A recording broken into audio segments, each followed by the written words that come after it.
Most people get a little bit of success, man.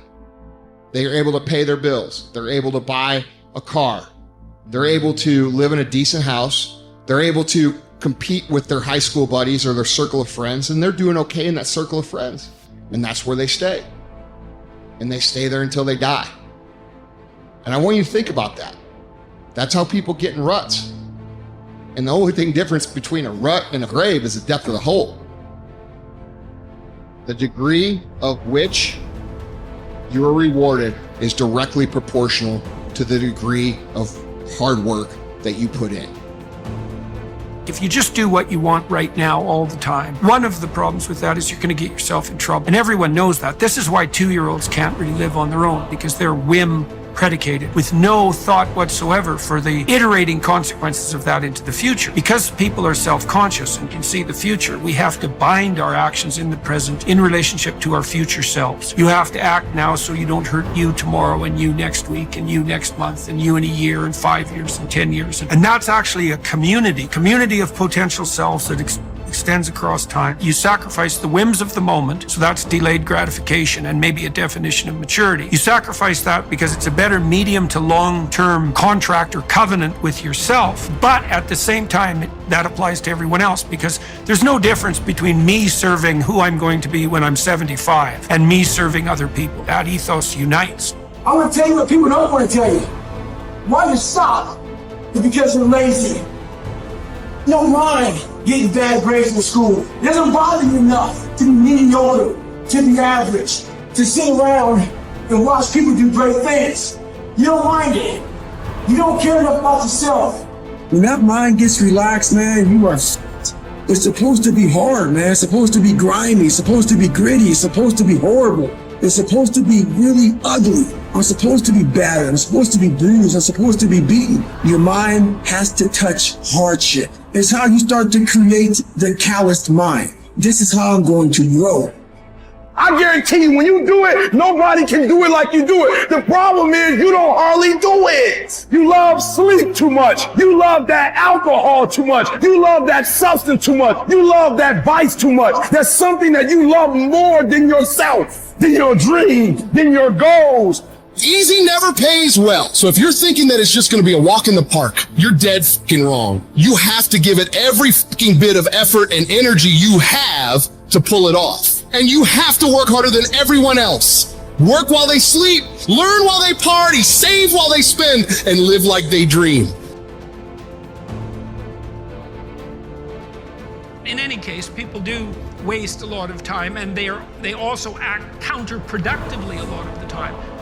Regardless, we do make progress, and we can thrive under the difficult conditions that make up our lives, and we can resist the malevolence that entices us. That's within our power, and we don't know the limits to that. And we also know that it's better to,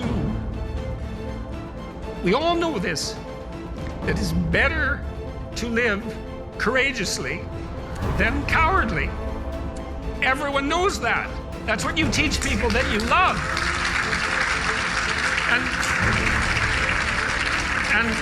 And we know that it's better to live truthfully than in deceit. And you can tell that too, because that's also what you tell people that you love. And we know that you should pick up your damn responsibility and move forward. Everyone knows that. It's part of our intrinsic moral nature. And that nature is there. And it's not difficult to communicate to people about this. Like, everyone knows that you wake up at 3 in the morning when you've let your life go off the rails, and that you berate yourself for your uselessness and your cruelty and your failure to take the opportunities that are in front of you. And if you were the master in your own house, in some sense, the captain of your own destiny, if there was no intrinsic nature, well, that would never happen. You'd just let yourself off the hook. There'd be no voice of conscience tormenting you.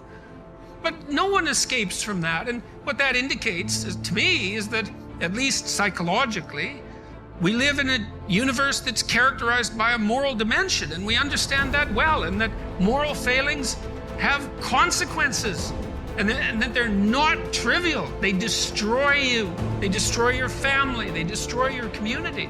And you can tell people that, and they listen because they know. They don't know they know. That's the thing, and maybe that's the thing about being an intellectual. You have the opportunity to articulate ideas that other people know, they embody, but they can't articulate. And that's what people tell me. They say, well, you help me give words to things that I always knew to be true but couldn't say. Or they say, I've been trying to put some of your precepts into practice. Responsibility being a main one, vision another, honesty, I suppose, bringing up the pack and saying, this is the fun part of doing all of this.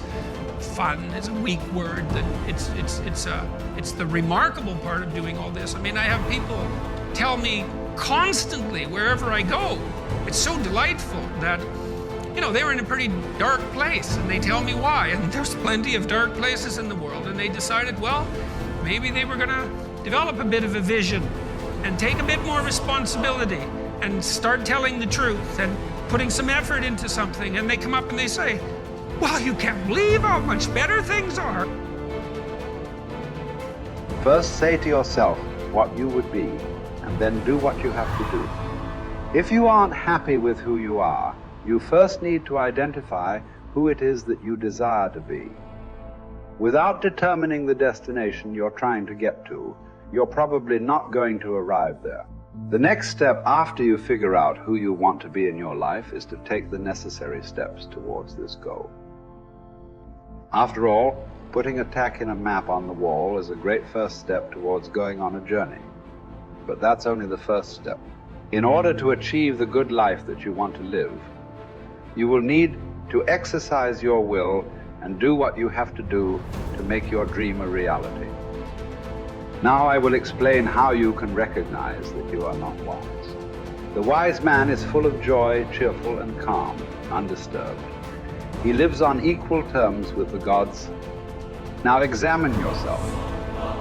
If you are never sad, if no hope disturbs your mind with anticipation of the future, if by day and night the condition of your spirit is even and unvarying, alert and happy with itself, then you have reached the high point of human good. The greatest obstacle is probably when meditation comes out of a sense of lack or neediness. So you feel you are deprived of something, be it money or a relationship or a living situation, and you feel there's a great lack in your life and you desperately want this to change. And so you perhaps use manifestation in a way that is not likely to work when, for example, you use affirmations such as I want a better job, I want a job with a good income and a life situation in a nice place, and I want this and I want that. By making these statements, you're actually, by implication, saying that you don't have it. So you're also, by saying that you're